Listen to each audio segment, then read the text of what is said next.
તો આ તરફ પ્રવાસન સ્થળ દીવના નાગવા બીચ પર પણ પ્રવાસીઓનો જમાવડો જોવા મળ્યો છે।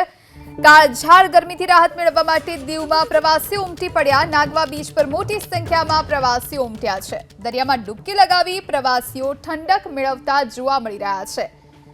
તો દીવના દરિયામાં પ્રવાસીઓ ડૂબકી લગાવી ઠંડા ઠંડા કૂલ અનુભવી રહ્યા છે। સંઘ પ્રદેશ દીવના નાગવા બીચના દ્રશ્યો કે જ્યાં મોટી સંખ્યામાં પ્રવાસીઓ આ ગરમી ભગાવવા માટે અને ગરમીમાંથી રાહત મેળવવા માટે દરિયામાં મજા કરવા માટે ઉમટ્યા છે।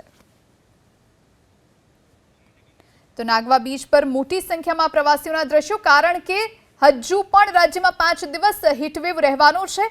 તેના કારણે લોકો બીચની વધારે પસંદગી કરી રહ્યા છે, ત્યાં ફરવા જવા માટે વધારે વિચારી રહ્યા છે, કારણ કે ત્યાં સામાન્ય કરતાં ઓછું તાપમાન હોય છે અને જેના કારણે ગરમીમાંથી થોડા એવા અંશે રાહત ચોક્કસથી મળી શકે। ખાસ કરીને યુવાનો અહીં જોવા મળી રહ્યા છે।